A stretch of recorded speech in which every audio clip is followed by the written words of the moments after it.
Vocês perguntam, a gente responde. Vamos trazer hoje os comentários aqui do pessoal sobre fissura, trinca ou rachadura nas paredes. Tiveram várias dúvidas e aí a gente vai tentar esclarecer um pouquinho mais agora. Então roda a vinheta. Salve, salve galera, aqui é o engenheiro Danilo Schmidt. Engenheiro Alisson Ramaioli. E sem mais delongas, vamos direto aí para os comentários? Bora pro primeiro comentário. Comentário do Izimali, desculpa se eu tô lendo errado, tá? Mas é 2Y aqui, fica meio complicado. E se a trinca for na parede sem o emboço? Izimaí, não tem problema. Na verdade, na minha interpretação, acho às vezes até melhor, porque você consegue enxergar melhor da onde essa fissura está vindo. Porque você não tem ali um emboço, um reboco, mascarando a possibilidade de onde essa fissura vem. Então, basicamente, você consegue entender diretamente se ela está vindo da junção da estrutura de concreto com a alvenaria, se ela está vindo da própria estrutura de concreto que trincou. E não só isso, né? É uma estratégia que às vezes quando a gente vai fazer uma investigação de uma trinca, de uma coisa, a gente costuma pedir para a pessoa tirar uma parte daquele reboco, principalmente quando está trincado, para a gente justamente enxergar o tijolo embaixo. Então, se você nem tem o reboco, mais fácil ainda. Então, basicamente, você tem que se preocupar com a espessura que essa trinca, fissura tem e entender de onde que ela está vindo. Próximo comentário do Neto Fontan. Quando ocorre uma fissura na cerâmica, o que fazer? Eu imagino que o Neto aqui esteja falando de revestimentos, né? Acontece muito quando tem alguma movimentação numa estrutura, numa parede, acontece alguma trinca, de essa trinca ir para o revestimento, principalmente quando ele está bem assentado, né? Então, primeiro ponto a se dizer é que se seu revestimento, se o seu azulejo, se a sua cerâmica trincou, é porque ela estava bem assentada. Então, parabéns para o pedreiro aí. Outra possibilidade que pode acontecer é, como o Danilo mencionou na pergunta anterior, é importante você tirar essa cerâmica para entender a razão de ter acontecido essa fissura. Se a fissura foi só na placa cerâmica, quer dizer que ela aconteceu por conta de uma dilatação ali do material. Às vezes a junta que estava ali estava muito rígida, ela tentou ter uma expansão ou uma retração e o material acabou trincando. Mas se essa fissura ou rachadura está para dentro da parede, aí você precisa investigar mais a fundo para entender de onde ela veio. E na verdade o aviso de ter chegado na cerâmica é só para você se preocupar e investigar mais a fundo. Isso. E lembrando que a gente tem a diferença entre fissura, trinca e rachadura que vocês já viram no vídeo. Então, se for só uma fissurinha, faz a investigação. Mas se for uma trinca, realmente já tiver mais grossa, aí que é importante mesmo você tirar o revestimento e investigar direito. Comentário agora do Everton. Comprei uma casa onde tem uma fissura de 15 milímetros apenas em cima da janela. Devo fazer uma reforma urgente? Bem, eu vou tentar interpretar a sua pergunta aqui, Everton, porque assim, se você estiver falando de 15 milímetros de espessura, de abertura de fissura, aí não é uma fissura, aí já é uma rachadura. Porque 1,5 cm, né, 15 milímetros, 1,5 cm, cara, é isso aqui, ó, é bastante coisa realmente, tá? Então, isso seria uma rachadura e teria que ser bem investigado para ver o que pode ter causado essa rachadura. Nossa recomendação é que você procure um profissional da área, um engenheiro, um arquiteto, um especialista na área de patologia para ter um veredito e interpretar de onde que isso veio, que realmente é uma coisa já a um nível grave. Agora, se você diz que ela está em cima da janela, pode ser tão somente que não tenham feito verga ou contraverga nessa sua janela. Então, sim, se for rachadura, pode ser grave, mas talvez seja só uma questão de abrir, tirar essa janela fora, fazer esse elemento estrutural e voltar a fechar, tá? Mas não deixe de buscar um profissional aí da sua cidade para te atender. Se você quer fazer como ele, inscrito do canal, ter a sua pergunta respondida aqui por mim e por Danilo, para poder tirar todas as suas dúvidas, clica aqui embaixo, se inscreve no canal.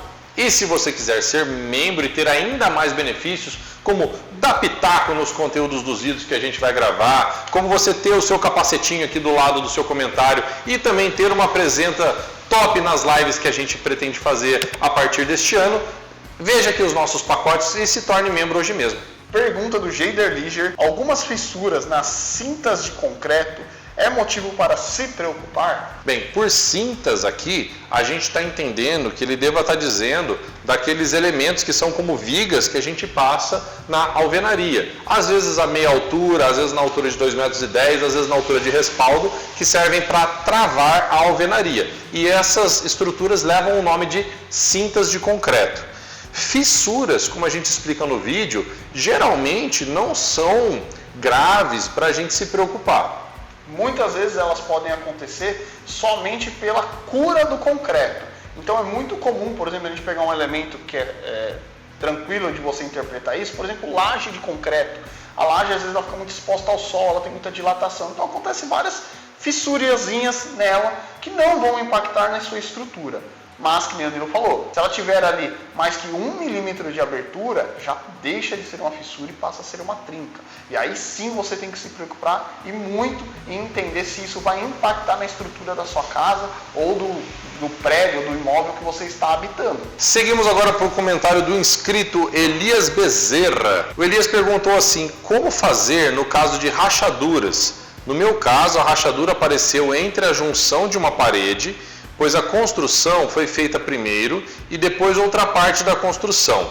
Será que é porque não foi feita sem amarração do ferro na primeira construção? Elias, basicamente o que nós interpretamos aqui é que você teve dois elementos que foram construídos em etapas distintas, épocas distintas. O que acontece quando você tem isso? Você realmente tem que ter interligação entre essas estruturas. Porque se você não fizer nada, as estruturas elas têm movimentação natural delas. Ou seja, qualquer trepidação que às vezes um caminhão que passe na rua, um ônibus, vai fazer essas estruturas vibrarem e vai acontecer fissuras ou trincas entre elas. Então é muito importante você ter uma ligação ali. Você pode sim ter a ligação de forma a evitar essa trinca. Ou você pode aceitar que essa junção vai existir para sempre e criar aquilo que a gente chama de junta de dilatação, que é uma coisa que vocês já devem ter visto em prédios maiores, que às vezes na união de duas lajes, ou de duas vigas, ou de duas colunas, tem ali geralmente um elemento polimérico, como o PU, por exemplo, né? E é um local que vai trincar. Só que eles colocam ali um tarucel, né? Que é um elemento de vedação que fica escondido, aplicam esse PU depois e mete tinta por cima para esconder. Então a estrutura ela vai movimentar ali, só que como esse elemento PU que vem por cima ele é flexível, ele não trinca. Então isso você esconde. Então tem a alternativa de você ligar os elementos, ou tem a alternativa de você assumir que vai ter uma junta ali e usar um material flexível para fazer essa junta. Próximo comentário é do inscrito Vanilson Machado. Boa noite. Boa noite. Uma pergunta: se tiver um vazamento de água que atinja um bloco, esse poderá descer e fazer a rachadura da parede de uma casa germinada com laje? Sim e não. Um vazamento numa estrutura que essa água corra para baixo, digamos assim, para o subsolo ali, para que atinja a fundação, ela pode causar uma erosão. Ou seja, ela pode fazer com que a terra que está embaixo da construção se compacte, assim ocupando um volume menor, ocupando um espaço menor e abrindo espaços vazios para que a estrutura possa ceder. Ou ela pode empurrar e conduzir esse material para algum outro lugar, para algum lençol freático, para algum buraco, algum vazio que tenha embaixo dessa construção, né? E com isso sim, fazer a sua casa descer. Não só preocupado ali com a erosão, com o recalque que a gente chama, né, da casa ou estrutura ceder, o fato de você ter uma trinca ali numa parede externa ou externa que vai internamente, é que essa infiltração ela vai danificar a sua parede, muitas vezes até a sua fundação. Então, até chegar o momento da erosão, muitas vezes a sua parede já está danificada num nível em que você vai ter que se preocupar, que pode aparecer trincas, mofo, umidade e muitos outros elementos que acontecem aí em estruturas, né, dentro das casas em que as pessoas não sabem como resolver. Mais uma vez, é muito importante você ter ali um acompanhamento de um profissional, de entender da onde está vindo esse problema para trazer a solução correta. Comentário do Leandro. Ele diz: acabou, lavou? Observei uma rachadura, trinca ou fissura, não sei dizer. Quer dizer que ele não assistiu o vídeo, porque no vídeo a gente explica. Ou ele não tinha uma régua. Ou ele não tinha uma régua, pode ser também. Desculpa aí, ô Leandro. Em formato de escada, então ele está falando que tinha uma trinca, uma fissurinha ali, fazendo um zigue-zague. Em diversas, na horizontal, no meio das paredes. Minha principal dúvida é, tem como reforçar a estrutura de um edifício de 3 andares mais terraço?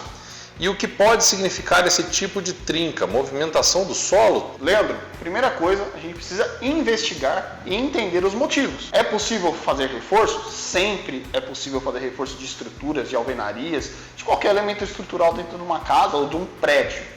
Mas, antes de pensar no reforço, a gente tem que entender na investigação que a gente tem que fazer para entender da onde está vindo essa fissura. Que muitas vezes pode ser uma coisa muito mais simples do que a gente imagina. Quando você diz aqui do formato de escada, eu já pressuponho que essa sua alvenaria provavelmente é de bloco de concreto. Porque esse tipo de formato de fissura ou trinca é muito comum em prédios que são feitos nesse material construtivo. Porque o bloco em si, ele é rígido. E ele é mais resistente do que a argamassa que é utilizada para o assentamento dele. Então, como o bloco é assentado fazendo uma escadinha, digamos assim, às vezes, quando tem uma movimentação, a trinca ela acontece não no bloco, mas sim na argamassa, que é o elemento mais frágil dentro daquela parede. Leandro, e assim, pensando em algumas possibilidades, elas são muito vastas. Pode ser dilatação do próprio material, então a gente não sabe a quantidade de água que foi usada na argamassa de assentamento ali, pode ter ficado algum vazio, pode ser alguma trepidação externa ali, caminhões, ônibus que passam no entorno ali dessa edificação. Você mora do lado da linha de trem? Também. Pode ser uma possibilidade de um recalque, uma movimentação externa do prédio? Pode ser. É muito importante ter essa investigação para a gente entender qual é essa finalidade, da onde está vindo essa possibilidade. Esperamos então ter trazido mais respostas para vocês que tinham dúvidas, mas se ainda ficou dúvida, deixa aí nos comentários. Lembrando que quem é inscrito tem prioridade nas respostas e quem é membro? Quem é membro faz parte aqui da família Cabolo Avô e você pode ter as suas respostas, inclusive dependendo do seu nível de membro, você vai ter contato conosco no WhatsApp para responder vocês diretamente. Então não perca tempo, clique aqui, torne-se membro do Cabolo Avô hoje mesmo. E aqui do seu lado direito tem mais conteúdos na área da construção civil que vão te auxiliar. E aí, acabou? Lavou!